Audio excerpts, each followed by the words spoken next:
Bonjour à tous, donc aujourd'hui on se retrouve pour une vidéo un peu sombre, arrière-plan un peu plus éclairé, on va faire un peu le tour, j'ai changé 2-3 décors et je voulais tester ce format de vidéo au niveau des lumières, voir un petit peu si ça change, si vous avez un meilleur arrière-plan. Je ne sais pas du tout si on voit ma tête, je suis tout seul quand je fais ma vidéo, donc je ne sais pas du tout ce que ça va donner.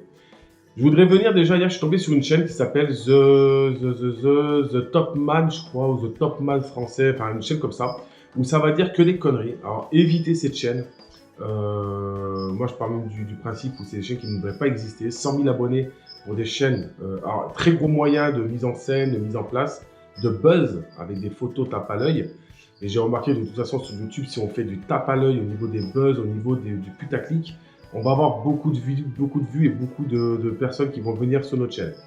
Moi, ça m'intéresse pas trop de faire ça. J'ai trouvé que cette chaîne, il y a beaucoup de fausses informations. On va parler de Titanoboa alors que c'est de l'anaconda. On parle de dimensions de 40 à 50 mètres alors que ça fait pas plus de 10 mètres. Donc voilà, il faudrait qu'il y ait des informations qui soient posées. Je voudrais parler aussi de... Bon, je vais revenir sur 2-3 questions qu'on m'a posées parce que je les ai notées. J'ai pas pu repartir sur toutes les questions depuis le début de la chaîne. N'hésitez pas dans cette vidéo à mettre en commentaire des questions et j'essaierai de faire une FAQ ou un live, voir un peu comment ça fonctionne pour vous parler un peu de ça. Donc, je vais commencer par vous parler en fait du décor. J'ai fait une petite liste. On m'a demandé où je récupérais tout mon décor. Alors, mon décor, c'est simple. Je passe quasiment 90% de mon décor, ça vient de la nature.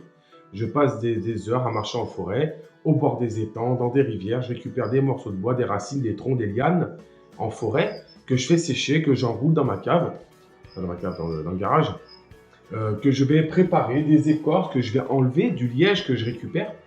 Bien entendu, des décors que je vais récupérer chez telle ou telle personne. On m'en donne souvent. Et ensuite, je vais confectionner mes décors avec ça. Là, aujourd'hui, j'ai trouvé quelque chose de pas mal, donc je vais vous en faire profiter. Et j'ai trouvé ça sympa pour mes terrariums qui sont derrière. J'ai rajouté ça, j'ai trouvé cool. Pour un budget de 5 €, vous arrivez à faire vraiment une belle déco. On me demande aussi souvent pourquoi je ne réponds pas toujours aux messages. Alors, il y a énormément de messages auxquels je réponds. J'essaie de toujours le maximum dans la réponse. Après, il y a des questions qu'on va me poser. Il y a les réponses en vidéo. Vous repartez un peu en arrière sur la chaîne. J'ai fait des vidéos sur les accouplements, sur les présences, sur les Pity Office. Alors, on va souvent me demander des conseils sur des choses que je parle dans d'autres vidéos. Et je ne peux pas perdre de temps à répondre à toutes ces questions. Donc, une question qui m'est revenue aussi pas mal de fois. Bon, moi, je n'ai pas la technique à mettre des petits encadrés, des questions, de ça. Vous voyez, moi, j'ai mon petit carnet, je note dessus. J'ai mis quelques petites choses que j'ai relues et je vous réponds un petit peu dans cette vidéo. On m'a demandé combien ça coûtait la batterie de Therium que j'ai fait à mon abonné, donc que vous avez vu avant-dernière vidéo, il me semble.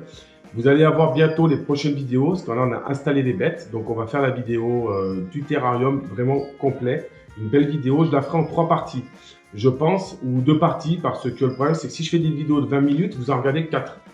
Donc je préfère faire des vidéos de 5-10 minutes que de faire des trop grosses vidéos. Donc le terrarium va coûter en lui-même, faut partir, je pense, un terrarium comme ça, selon les matériaux que vous allez utiliser. Nous, pour le coup, la batterie en fourniture est revenue à 300 €. En bois, néon, décor, cachette, chauffage, thermostat, vitres, tout compris. Comptez 300, 400 €, tout compris pour 3, 4, 5 terrariums. Voilà. Sachant que selon si vous le faites vous, si vous le faites faire, forcément moi je ne l'ai pas fait gratuitement, mais voilà, c'est moyennant, c'est dérisoire je veux dire, mais c'est plus pour pas perdre mon temps, je veux dire j'ai quand même du taf à côté, je ne peux pas me déplacer pour rien du tout. Surtout que la personne en fait récupère énormément de mes bêtes, à l'intérieur je dirais qu'il y a 100% de mes animaux, parce qu'il m'a acheté quasiment tout ce qui est dedans, vous allez les voir, ça vient de chez moi. Donc pour que les bêtes soient bien, j'ai préféré l'aider à construire le terrarium avec les bons paramètres de chauffage, les bonnes aérations, les bonnes dimensions et tout se passera très bien. Voilà, donc là on va partir un petit peu sur les terrariums, on va faire un petit tour rapide. Je vais prendre la caméra. Alors les amis, là on se retrouve face donc à la batterie de terrarium que j'ai donc dans l'angle chez moi. Alors on m'a demandé si c'était normal que ça fasse incurvé, je pense que c'est peut-être l'effet de la GoPro. Donc on va faire un petit tour rapide, terrarium du Varan. Donc le terrarium fait 1,90 m de long, si je dis pas de bêtises, 64 de profondeur et 4... attendez, je sais pas de conneries. De faire avec 90 de hauteur. Vous avez donc un terrarium qui est constitué de 2 morceaux de bois entourés de cordes pour pouvoir monter à l'étage. L'étage qui lui a de l'éclat de coco parce que je l'humidifie le soir. Il va en haut la nuit. En dessous, donc j'ai changé, j'ai mis du copeau comme pour mes autres bêtes en fait, et ça va beaucoup mieux. Pour nettoyer déjà, ça absorbe beaucoup mieux et j'ai beaucoup moins d'odeur. L'éclat de coco, c'était le gros bordel, donc j'ai arrêté. Ça c'est mon choix, hein. Faites comme vous avez envie, il n'y a aucun problème. Le varan se porte très bien. Vous voyez, là il est sous son point chaud. D'ailleurs il s'est éteint, mais bon, il y a le thermostat qui est arrêté. Et ensuite il a sa grosse branche pour se cacher dessous.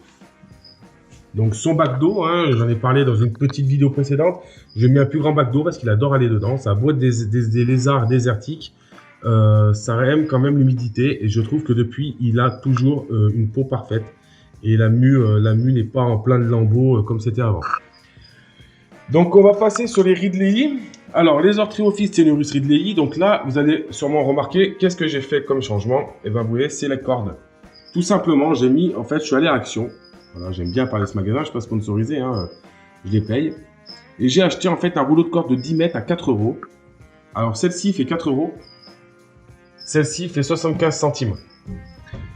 4 €, j'ai 10 mètres et voilà, j'ai enroulé en fait. Et depuis, je les vois passer leur temps enroulés sur les cordes. Alors j'ai trouvé ça vraiment terrible. Et je trouve qu'au niveau du décor, c'est vraiment pas mal. Alors, je vais ouvrir les vitres pour un peu meilleure qualité d'image.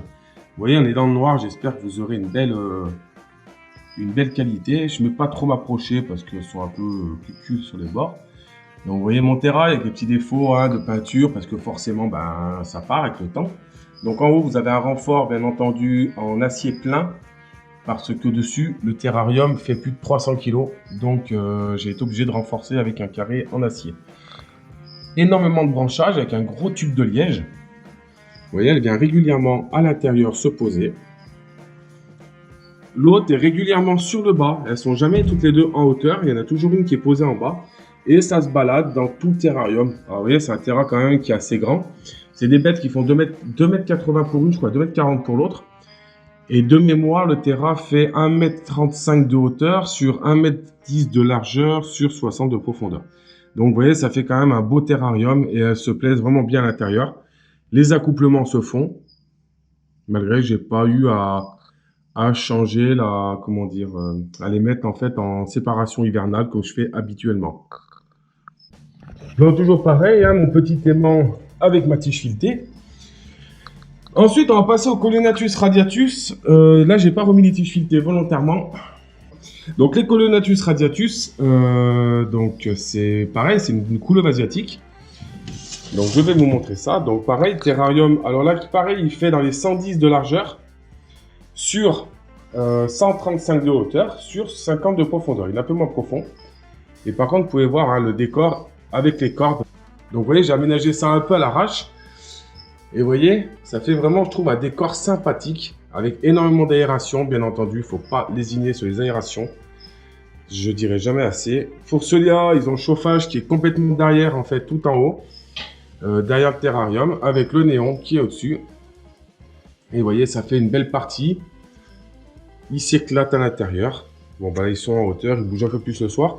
Là, j'ai mon bouchon de PVC que je mets dans tous mes terrariums quand je vais faire des passages.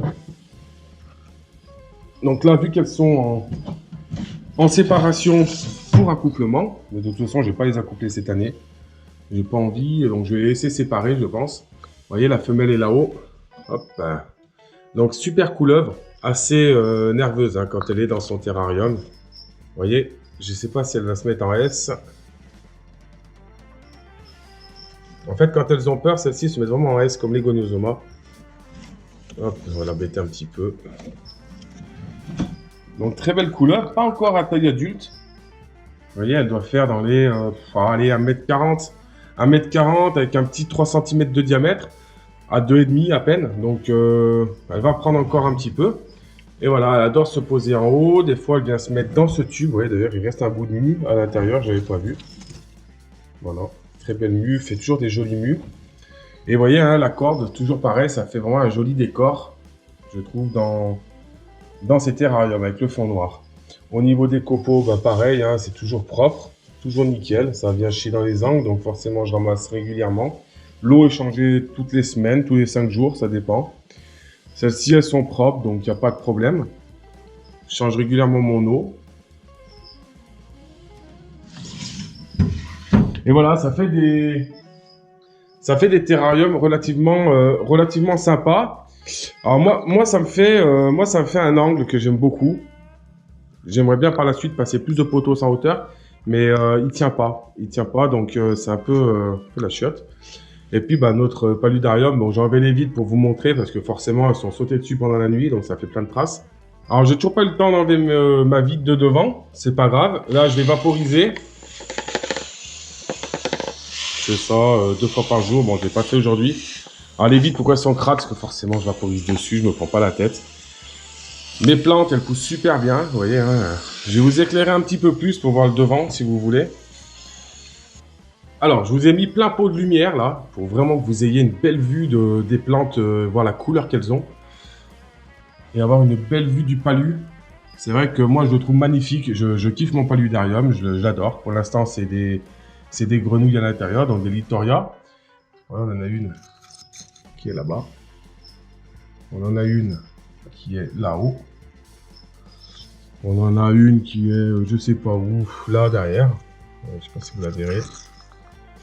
Après voilà, elle se cache. Des fois il y en a, je les vois pas pendant une semaine. Une semaine, je les vois pas. Et c'est vrai que ça donne c'est un super aspect. Je m'amuse à changer de plante, changer de fougère, mettre du lierre, voir ce qui pousse, voir ce qui pousse pas. Voilà, il y a des choses qui vont bien, puis des choses qui vont un petit peu moins bien. Au niveau des poissons, bon tout se passe très bien. Je vois pas que c'est derrière, c'est dommage. Au niveau des poissons, tout se passe très bien. J'ai pas de mortalité. J'ai remis un poisson blanc, là, je sais pas ce que c'est ma fille qui a voulu le mettre, donc on a mis dedans. Il est très bien, ça fait 3 semaines qu'il y est, il se plaît bien. Toujours pareil, un dudanios, un peu de néon, un laveur de fond et il s'éclate à l'intérieur. Le sable est toujours aussi propre, les plantes elles filtrent bien, les racines. Voilà, n'hésitez pas, hein. Par contre, renseignez-vous bien, les animaux mettez dedans. J'ai mis du temps à faire pousser, à savoir comment faire un peu ce biotope. On peut pas mettre n'importe quoi à l'intérieur. Un exemple, on m'a déjà posé la question, un caméléon, il mourrait automatiquement, pas assez d'aération. Faut vraiment faire attention aux animaux que vous mettez à l'intérieur. Renseignez-vous vraiment sur chaque espèce à des éleveurs qui vont élever cette espèce-là en particulier et pas spécialement dans un magasin. Ils vont pas forcément vous renseigner correctement. Allez essayer de passer par d'éleveurs en fait, vraiment de l'éleveur particulier. Les magasins c'est très bien, ils vont vous vendre des animaux, ils connaissent les animaux, mais vous aurez des magasins qui seront plus spécialisés sur les boïdés, d'autres sur les colubridés, d'autres sur les serpents en général, d'autres sur les reptiles en plus tortues, d'autres ça va être plus sur les lézards, d'autres ça va être que sur du caméléon parce qu'ils feront que du caméléon, d'autres que du pogona, donc n'hésitez pas en fait à vous renseigner directement chez des éleveurs qui font que certaines espèces. Ils seront mieux aptes à vous renseigner, je pense. Bon, comme d'habitude, je voulais faire une vidéo courte. Je ne sais pas si elle sera courte parce que j'ai beaucoup parlé. Il faut savoir, c'est quand je tourne une vidéo comme ça qui est simple, où il n'y a pas de manipulation d'animaux, où je vais plus parler, montrer un peu des choses, ça me prend en moyenne 2 heures entre le temps de préparer le matériel, de faire la vidéo et ranger le matériel.